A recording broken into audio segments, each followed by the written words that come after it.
Boa tarde aí. Estou gravando esse vídeo aqui, essa mensagem aqui da palavra. Vai também ficar lá no meu canal do YouTube, canal Sérgio Oliveira.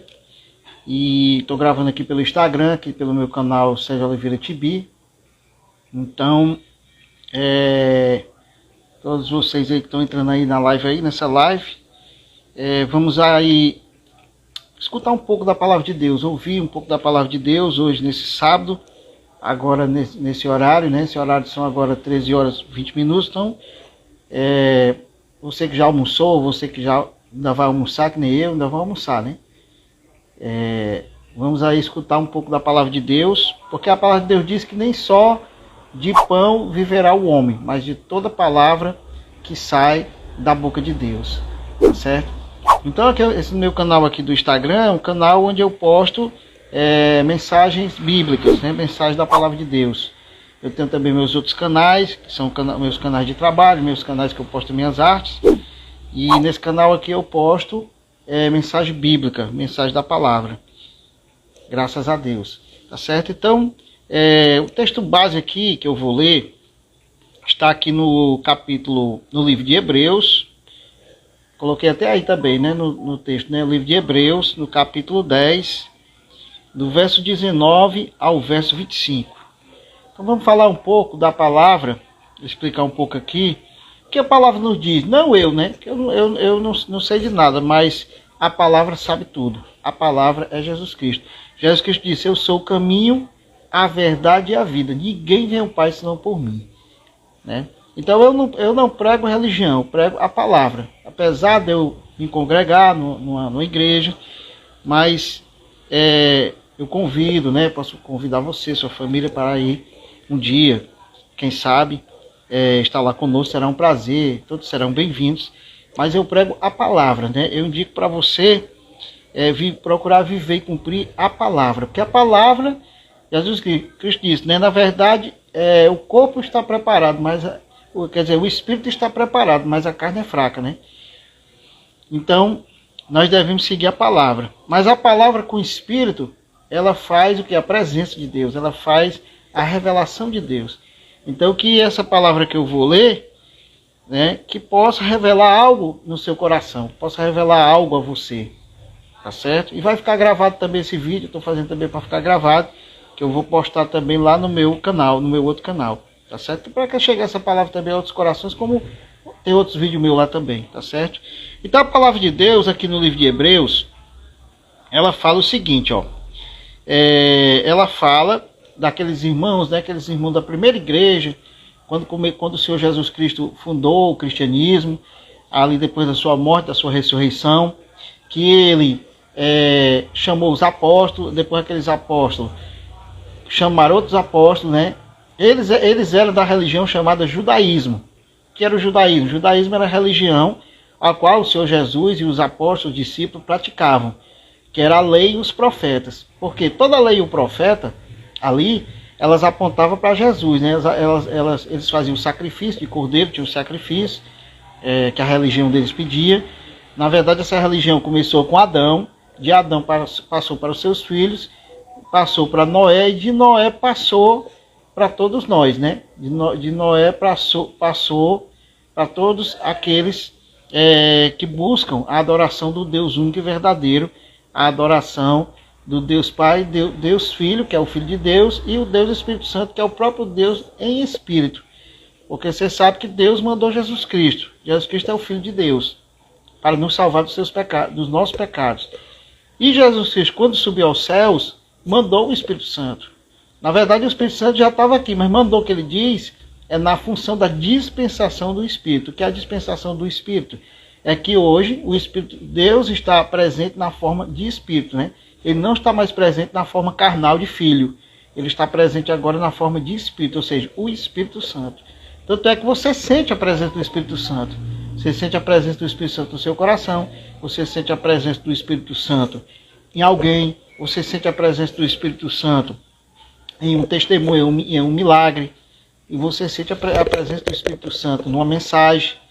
Quando você sente essa presença, quer dizer o quê? Quer dizer que você adentrou, você entendeu essa revelação do Espírito Santo de Deus na vida daquela pessoa e na vida de outras pessoas também, que o Espírito Santo também está. Amém? Deu para entender aí mais ou menos essa revelação do Espírito Santo. Então, aqui quando esses irmãos, eles estavam saindo do judaísmo, por quê? Porque o judaísmo tinha passado, né? Veio Jesus cumprir tudo aquilo que o judaísmo pediu para aquele povo, que era o povo de Israel, que era o quê? Sacrificar o cordeiro de manhã, 9 horas da manhã, e na parte da tarde, 3 horas da tarde. Tinha que ser sacrificado o cordeiro, chamava-se de sacrifício contínuo. Então se sacrificava aquele cordeiro, porque ali representava Jesus Cristo. Para quando Jesus Cristo viesse, morreu na cruz, ressuscitou, subiu aos céus e foi nos preparar lugar. E hoje nós cremos em Jesus Cristo e procuramos cumprir os princípios e mandamentos da sua palavra. Quando Jesus Cristo diz, quem me ama, guarda os meus mandamentos. Às vezes é difícil, porque a gente nasceu em outra cultura, né? Muitas vezes os nossos pais não eram pessoas, não tinham uma religião ou não eram espirituais, né? Não seguiam a palavra de Deus e tantas outras coisas. Então, às vezes a gente não é acostumado. Mas no momento que Deus chama, não importa onde você está, não importa qual a tradição que você segue, qual a religião que você segue, no momento que Deus chama, chamou. Se Deus te chama, chamou. Não tem para onde correr. Chamou, chamou, né? Quando Deus chama uma pessoa, é para sempre. Né? A pessoa, por isso que ele chamou o apóstolo Paulo e veio aquela palavra, né, para o apóstolo Paulo. Difícil é para tu lutar contra os agrilhões. Ou seja, o que são agrilhões? Eram ferramentas naquela época, né, de prender animais, direcionar os animais para onde você quer, né? Você queria direcionar o animal, aí prendia ele e usava os agrilhões. Então, da mesma forma, Deus, usando como metáfora, Deus quer nos direcionar. Por isso que ele disse para o apóstolo Paulo, difícil coisa é lutar contra os agrilhões. O que são agrilhões? Os agrilhões agora da justiça. Os agrilhões do chamado de Deus. Quando Deus te chama, pronto, Deus te escolheu. Quando Deus escolhe uma pessoa, não tem, a pessoa pode ir para um canto, pode ir para o outro, pode pensar 1000 vezes, mas não tem jeito. Você vê quando ele mandou Jonas, né? Mandou Jonas pregar lá em Nínive. Aí Jonas não quis ir, ficou com medo, né? Não, senhor, não vou pregar lá não, porque lá eles vão me matar, lá eles vão me perseguir, lá eles não gostam de cristão, né? Lá é um povo violento, ele ficou com medo. Mas Deus disse, vai pregar que eu estou mandando. Aí Jonas não queria ir, aí Jonas se escondeu no navio. Aí lá dentro do navio, no meio do mar, o que foi que aconteceu? Aconteceu um maremoto, e aí todos ficaram com medo e perguntaram o que está acontecendo, e Jonas lá no final do navio, lá no porão, né? Aí quando encontraram o Jonas, todos se tremendo, falaram, o que você tem? Quem é você? Não, eu sou fulano, não sei o que e tal. Aí uma pessoa que tinha lá espiritual, né, viu? Não, você é uma pessoa de Deus, você é um profeta de Deus. Você não é para estar aqui, você é para estar na missão que Deus lhe mandou. Vamos jogar ele no mar, porque senão a tempestade não vai parar, né? Que ali, aquela tempestade que a gente estava fazendo era o próprio Deus. Aí jogou Jonas no mar. Quando jogou Jonas no mar, né, Jonas foi engolido, a Bíblia diz que Jonas foi engolido pelo grande peixe, né? A gente entende que é uma baleia, um grande peixe, e o peixe cuspiu ele na praia próxima a Nínive, lá para onde ele tinha que pregar. E ele foi pregar, e ali foram convertidas algumas almas, certo? Então é isso, quando Deus manda, você tem que ir, você tem que fazer. Quando Deus chama, você tem que vir. A palavra de Deus diz, eu te chamo, então você tem que aceitar esse chamado. Você vê quando Jesus foi começar o seu ministério, né? Ele chamou 12 discípulos. O que é que eles estavam fazendo? Eles estavam pescando. Só que naquele caso ali, ele chamou 12 discípulos a tempo integral. O que é a tempo integral? É andar direto com o Senhor Jesus. Aí você pergunta, como é que ficaram as famílias deles? Como é que eles foram trabalhar onde? Porque alguns eram pescadores, outros eram cobrador de imposto, outros faziam artesanato, tinham outros tipos de trabalho, outros eram pedreiro, outros eram carpinteiro que nem Jesus. E aí, Jesus Cristo ia sustentar eles e a família deles a tempo integral. Por quê? Porque o ministério de Jesus começou a ser sustentado, né, pelo povo, né? O povo ofertava e sustentava o ministério de Jesus. Por quê? Porque Jesus andava, só fazia o bem, né? Jesus fazia milagre, Jesus curava todo tipo de doença, Jesus fazia um cego ver, Jesus fazia um paralítico andar, Jesus fazia até morto ressuscitar. E as pessoas ali se maravilhavam, né, daqueles grandes milagres de Jesus, e ali ofertavam, né, em agradecimento a um parente que ressuscitou, a um parente que foi curado, e ali as pessoas ofertavam para o ministério do Senhor Jesus. Amém? Então, tudo isso é muito importante, né? Tudo isso é muito importante na vida de um crente, na vida de um homem de Deus, na vida de um evangélico, na vida de um cristão, que ele realmente reconheça que ele tem um chamado, e reconheça também que ele foi chamado para também chamar outras pessoas. Amém? Outro ponto importante, quando a gente começa a entender a palavra de Deus, como descrito aqui no livro de Hebreus, é a união, é a comunhão entre os irmãos. Deus não nos chamou para sermos sozinhos no mundo, não. Deus não nos chamou para fazermos uma obra ou missão sozinhos. Não, está errado a pessoa que tem esse pensamento. Deus me chamou e Deus te chamou também para se unir a outras pessoas, né, em um grupo, em uma igreja, em uma comunidade, para poder praticar em comunhão e pregar a palavra de Deus em comunhão. Ou seja, está em missão em comunhão, está unido com os irmãos. Você vê que naquela grande comunidade lá do Senhor Jesus Cristo, o que eles faziam? Eles estavam unidos. A Bíblia diz que tudo eles tinham em comum, né? Então, a palavra de Deus diz que ali eram trazidas pessoas para ser curadas, ali era manifestado o poder de Deus em curas e milagres, ali era manifestado o poder de Deus nos dons espirituais. Ou seja, eles estavam unidos num comum propósito, a salvação. A palavra de Deus diz que o Senhor Jesus veio buscar e salvar aquilo que se havia perdido. E a palavra de Deus diz também que o Senhor, ele veio para desfazer as obras do diabo. Então é necessário, meus amados, que nós estejamos com o pensamento nessa missão, está unido, né? O marido e a mulher estão unidos, né? A igreja está unida, a comunidade está unida para um propósito comum, a salvação. E com eles não era diferente. Agora só que com eles também tinha aquele peso, né? Aquela dúvida. Será que eles precisavam sair da religião deles, que era o judaísmo, e passar agora para o cristianismo, né? Que antes era chamado ali, os seguidores de Jesus, era chamado de os seguidores do caminho. Quem eram os seguidores do caminho? Eram aqueles seguidores, né, que estavam agora adentrando dentro do cristianismo, dentro da palavra de Deus, na forma cristã. A palavra Cristo vem do grego Christos, né? Que do grego Cristo foi traduzida a palavra Messias, que no hebraico é Meshiaca, ou Mexia, ou Machia, né? Então, ali, quando foi traduzido para o grego, aí foi traduzido Christos, que significa o enviado de Deus também, em outras traduções. Então, ali, por isso que eles foram chamados, a partir do grego, que era a língua, né, a língua universal daquela época, como fosse o inglês hoje, eles foram chamados de Jesus, que era o nome dele, né, do Filho, Cristo, ou seja, Jesus, o Messias, Jesus, o enviado de Deus. Amém? É Emmanuel, é Deus conosco. E ali, eles tinham que adentrar dentro do cristianismo, eles tinham que ali começar ao cristianismo que o Senhor Jesus fundou, morreu, ressuscitou e subiu aos céus, mas deixou a mensagem, as boas novas. São as boas novas? A mensagem da palavra de Deus, para a gente viver a mensagem e também praticar a mensagem, e assim ser salvo e também buscar a salvação de outras pessoas através dessa mensagem. Amém? Vamos ler aqui no livro de Hebreus, no capítulo 19, Hebreus capítulo 19, aliás, Hebreus capítulo 10, a partir do verso 19, que diz, ó: tendo, pois, irmãos, intrepidez para entrar no Santo dos Santos, pelo sangue de Jesus. Aí a Bíblia diz, ó: pelo novo e vivo caminho que ele nos consagrou pelo véu, isto é, pela sua carne. Então você vê que ele fala aqui do caminho, né? Por isso que ele diz, eu sou o caminho, a verdade e a vida. Ninguém vem ao Pai senão por mim. Isso são as palavras de Jesus. São João 8,32, né? E a Bíblia diz aqui, ó, que ele diz, ó, pelo sangue, né? Ó, ele diz aqui, ó, para entrar com intrepidez no Santo dos Santos. O que é o Santo dos Santos? Nós sabemos que no santuário celestial existia 3 compartimentos. Aliás, existia 2 compartimentos e um átrio. Ou seja, o átrio onde ali ficavam os pecadores para trazer o seu sacrifício.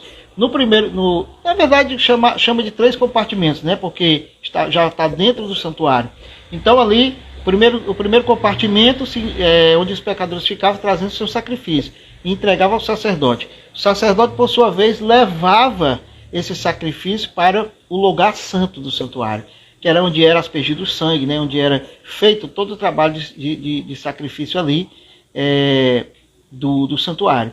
E uma vez por ano existia um terceiro local do santuário que era chamado de o Santíssimo, ou o Santo dos Santos, onde estava a Arca da Aliança, e ali o sacerdote entrava uma vez por ano, né, na festa do Yom Kippur, né, a festa dos judeus, E essa festa ela simboliza o juízo final. O juízo final para os judeus e o juízo final para o mundo também simboliza. Porque ali simboliza a volta de Jesus. Ali todos os pecados foram transferidos para o Cordeiro. E ali ele trazia 2 cordeiros. Né? Existe todo um histórico, todo um estudo sobre isso. Que não dá tempo de falar aqui. Mas a Bíblia fala aqui dos santos dos santos. Adentrando no santo dos santos. Então, hoje o nosso santuário é o nosso corpo, né? Onde é o santo do santo do nosso santuário, é a nossa mente, é o nosso coração.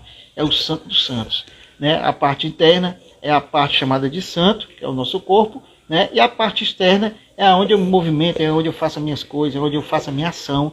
Tá certo? Chamado também, pode ser chamado de o átrio. Né? Hoje o meu corpo é o santuário. A Deus diz que é onde o Espírito Santo habita. Em nome de Jesus, amém. Então, meus amados, tudo isso faz parte, tudo isso é importante para a palavra de Deus. E ele fala do caminho, nós devemos seguir por esse caminho. O caminho da palavra de Deus e o caminho da verdade. A palavra de Deus diz aqui, ó. E tendo grande sacerdote sobre a casa de Deus, né, que é o Senhor Jesus. Aproximemos-nos com sincero coração e plena certeza de fé, tendo o coração purificado de má consciência e lavado o corpo com água pura.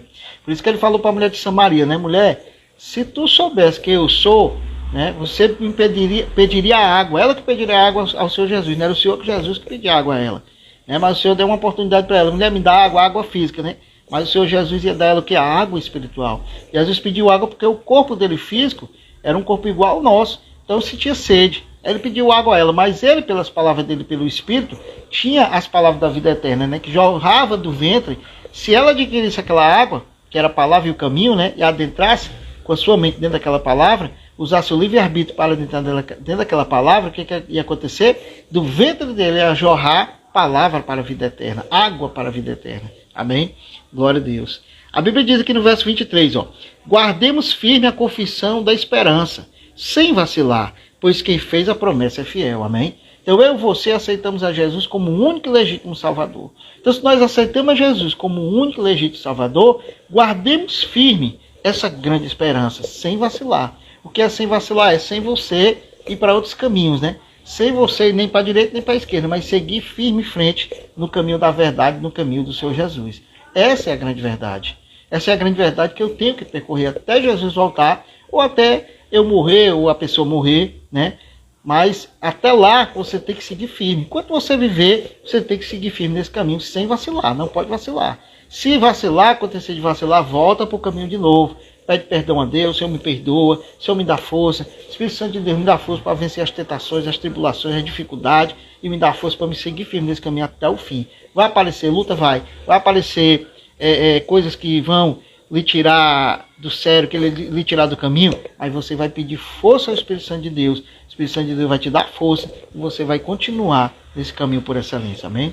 A palavra de Deus aqui, verso 24 diz: consideramos também uns aos outros, para nos estimularmos ao amor e às boas obras. Então ele fala de uma consideração uns aos outros, para nos estimularmos ao amor e à esperança. O que é a consideração uns aos outros? É você ter consideração, é você gostar daquela pessoa, é você procurar amar aquela pessoa, é você procurar honrar aquela pessoa, uns aos outros na igreja, uns aos outros na sua família. Começa na família, né? A verdade é que começa na família. E depois vai para a igreja. E depois vai estar no seu trabalho. E depois está na sua vizinhança, nos seus amigos. Ali você vai compartilhar a palavra. Vai ter pessoas que querem, vai ter pessoas que vão querer, outras pessoas não vão. Tá certo? Isso acontece. Mas é você com muita paciência, pedindo discernimento ao Senhor, pedindo sabedoria. O Espírito Santo de Deus, ele vai te dar a força e a fé. Amém? Em nome de Jesus. O Espírito Santo de Deus, ele vai te dar essa esperança, essa capacitação para você ganhar almas, em nome de Jesus, amém. Verso 25, e esse último verso que eu quero falar aqui, para a gente terminar, diz, ó: não deixemos de congregar-nos, como é costume de alguns, antes façamos admoestações, e tanto mais quanto vedes que o dia se aproxima, amém? Então isso é muito importante. Há pessoas que às vezes se decepcionam com algo na igreja, às vezes se decepciona com o pastor, às vezes se decepciona com algum irmão, às vezes se decepciona com a própria igreja, ou com o tipo de trabalho que a igreja está exercendo, o modo de trabalho, e sai da igreja, né? Mas não é para, mesmo que você por alguma coisa que aconteceu, saísse da igreja, daquela determinada igreja, aí você não pode ficar sem se congregar, né? Você fala com o seu pastor, às vezes você mudou de endereço, às vezes aconteceu algo que não deu mesmo, você não quis mais congregar naquela determinada congregação, denominação, mas você vai para outra igreja, você vai ali servir a Deus em outra igreja. Caso, em último caso, não deu para você se congregar naquela igreja. Mas se for o caso, o melhor de tudo é que Jesus pede o quê? Para você perdoar, para você perdoar para ser perdoado. Jesus que diz, perdoai para ser perdoado. Então a gente está errado em querer estar só em casa, não se congregar, a pessoa está errada, porque a Bíblia diz, eu não deixando de se congregar. Porque aqui essas pessoas, esses irmãos antigos aqui, na fé, da época de Hebreus, eles saíram do judaísmo, foram para o cristianismo, e depois queriam voltar novamente para o judaísmo, ou então ficar sem religião, ficar sem denominação, ficar sem servir a Deus, né? Ficar só em casa, achando que dá para servir a Deus só em casa. Não é assim, meus amados. A palavra de Deus diz que nós temos que ter comunhão com o Pai, que é a intimidade, comunhão com o Pai, e comunhão com a igreja. Se congregar, estar ali conversando, orando junto, compartilhando situações, compartilhando testemunhos, a gente se fortalecendo através dos testemunhos. A igreja faz almoço junto, a igreja faz jantar junto, a igreja tem os cultos, né? A gente vê testemunho, vê cura, vê milagre. Então a igreja é para isso. A igreja é para você levar uma visita, levar um parente, ali a pessoa vai aceitar Jesus como muito legítimo Salvador. Para tudo isso é que serve a igreja. E muitas pessoas que já andaram na igreja, já estavam na igreja, faziam todos esses trabalhos, se afastaram e não foram mais para a igreja, ou não voltaram para a sua igreja. O meu conselho para você é se congregue. Se você for uma das pessoas que está afastada, volte para a sua igreja que você se congregava. Ou se você não quiser voltar para lá, né, se você tiver saído de uma boa, fale com o seu pastor. Pastor, peço o Senhor me abençoe, que eu vou para outra igreja. Né, aqui realmente não está dando mais, mas eu vou para outra igreja. Eu tenho certeza que o pastor ele vai lhe dar a bênção, você vai se congregar, mas você não vai ficar sozinho. Ou então você fala com o pastor, aconteceu alguma coisa, pastor, estou querendo voltar, aconteceu isso naquele tempo, mas me perdoe, então a gente vai se perdoar, ou então aconteceu isso com o irmão tal, mas eu vou pedir perdão, a gente vai voltar, minha família vai voltar a se congregar. Faça isso. Você voltar a se congregar é muito importante, porque aí você está servindo a Deus naquela denominação. Você tem onde levar uma visita, você tem onde levar um parente. Por quê? Porque você está se congregando. E outra, se congregar é um dos requisitos, é um dos perfis do verdadeiro cristão. Do verdadeiro homem e mulher de Deus. É se congregar. Se você não se congrega, você é tido pela palavra de Deus, não é nem por mim, por nós também, né? Que é tido também, mas a gente fala aqui, guiado pela palavra. Você é tido como um rebelde. Você não quer ser chamado de rebelde. Rebelde quem é? Rebelde é aquela pessoa que acha que pode fazer tudo só. A pessoa se rebela, a pessoa fica com raiva, a pessoa guarda rancor. Não seja assim. Seja uma pessoa verdadeira, uma pessoa que tem amor no coração, uma pessoa que perdoa, sabe ser perdoado, sabe perdoar. Tá certo? Então, a gente às vezes, eu tenho um testemunho próprio disso, muitas vezes se afasta, muitas vezes, e se afastar é um perigo. Por quê? Porque você se afasta, aí a presença de Deus também se afasta. Por quê? Porque você não está em comunhão. Aí o mundo vai te tragar. O mundo vai te dar opções para que você vá para fazer coisas muitas vezes erradas. Não estou dizendo que no mundo só tem coisa errada, não. Mas vai te dar opções para você vai fazer coisas erradas. Você vai ficar tentado, vai fazer coisas erradas e vai ter consequências erradas na sua vida. Então tudo isso é muito mal, né? E arriscado até a você perder a sua salvação. Por quê? Porque você deixou a presença fugir, deixou a presença sair do seu coração. Isso não é bom. O certo é você deixar a presença estar com você. A presença santa, a presença boa, a presença do Espírito Santo de Deus. Que você é o santuário. Como a gente viu aqui na palavra. Você é o santuário de Deus, santo e agradável ao Senhor. Amém? Então faça isso. Não deixe de se congregar. Se congregue. Busca a igreja. Se você já se congrega na sua igreja com o seu pastor, honre o seu pastor, honre a sua igreja. Participe dos trabalhos, tudo que é oferecido, vá para os cultos, os dias oficiais de culto, participe. E ali você vai ver que você vai cada vez mais crescendo na fé. O seu nível de fé vai crescer, a sua dimensão de fé vai crescer, o seu nível de unção vai crescer e você vai fluir. Não vai só ser usado, mas você também vai, como nosso pastor diz, né, você também vai fluir do Espírito Santo de Deus. Amém? Faça isso, você seja fortalecido por essa palavra, pela presença santa do Espírito Santo de Deus na sua vida. Eu gostaria de fazer uma oração para terminar essa breve palavra. Pai, em nome de Jesus, eu oro e te agradeço por essa palavra, que chega a muitos corações, daquelas que estão, meu Deus, assistindo, e também daqueles que ainda vão, meu Deus, ver essa palavra e verdade em seus corações. que essa palavra faça morada, que essa palavra edifique a igreja, edifique aquele que a ouvir. Em nome de Jesus, eu que eu te peço e agradeço, com revelações da tua palavra, eu te peço, meu Deus, essa bênção, que alcance essas pessoas, e que essas pessoas fiquem fortalecidas, aquelas que já estão se congregando, se fortaleçam nas suas igrejas, na sua igreja, e aquelas que ainda não estão se congregando, que através dessa palavra ela veja que precisa buscar um corpo de Cristo para se congregar e fazer parte do corpo de Cristo, que a cabeça é o Senhor Jesus Cristo. É que eu oro e agradeço. Seja igreja, seja o corpo, mas você tem que estar unido em comunhão com a igreja. É que eu oro e agradeço em nome de Jesus. Amém. Amém, meus amados. Graça e paz a todos, que é o irmão Sérgio Oliveira. E esse vídeo também vai estar lá no nosso YouTube, né? E também nas nossas outras redes sociais, falando acerca da palavra de Deus, em mais uma mensagem da palavra de Deus para você e para todos nós, ao qual nós precisamos tanto nos alimentar dessa palavra. Graça e paz e até o nosso próximo vídeo. Amém.